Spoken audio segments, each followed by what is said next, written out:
Iran has signaled that its recent missile launches may only be the beginning of a much larger military campaign, after reportedly deploying the long-range Garda 380 missile, capable of traveling about 2,000 kilometers.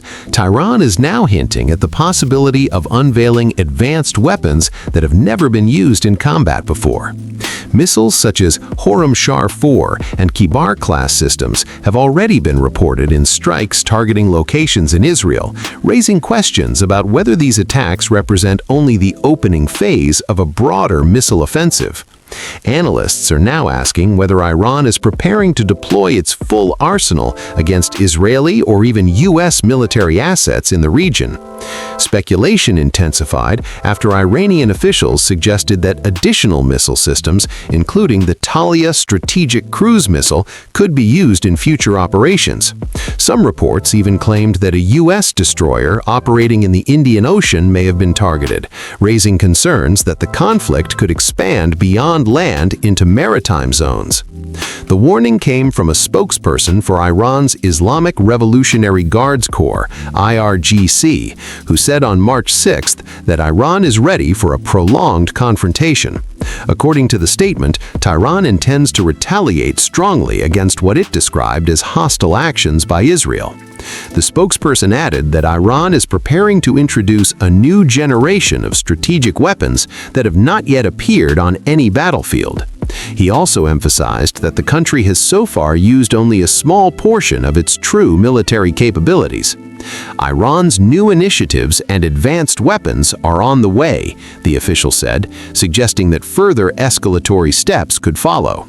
He warned that Israel should expect painful blows in the coming stages of Iran's military operations. The statement followed reports that Iran had launched a Kibar-class missile strike toward Tel Aviv, which Iranian media claimed demonstrated high accuracy. On March 5th, the IRGC said it also fired Khorramshahr-4 ballistic missiles during an early morning barrage aimed at central Israel. According to the IRGC, the attack targeted areas around Tel Aviv, including the Ben Gurion airport region and a nearby Israeli Air Force facility. Iranian media later released footage that it said showed the launch of at least one Khorramshahr-4 missile. Israel, however, offered a different assessment.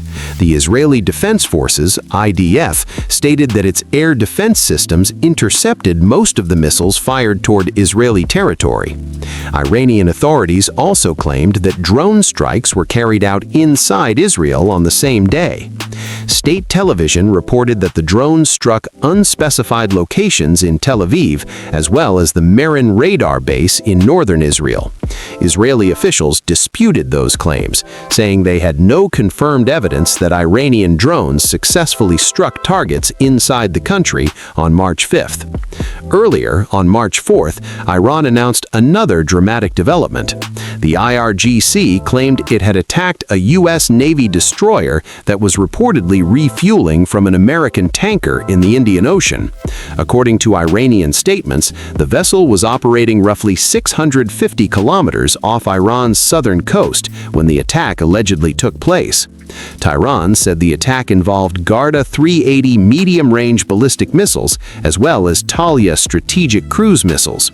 While independent confirmation of the incident has not been publicly provided, the claim has raised fears that the conflict could expand into international waters, potentially drawing additional powers into the confrontation.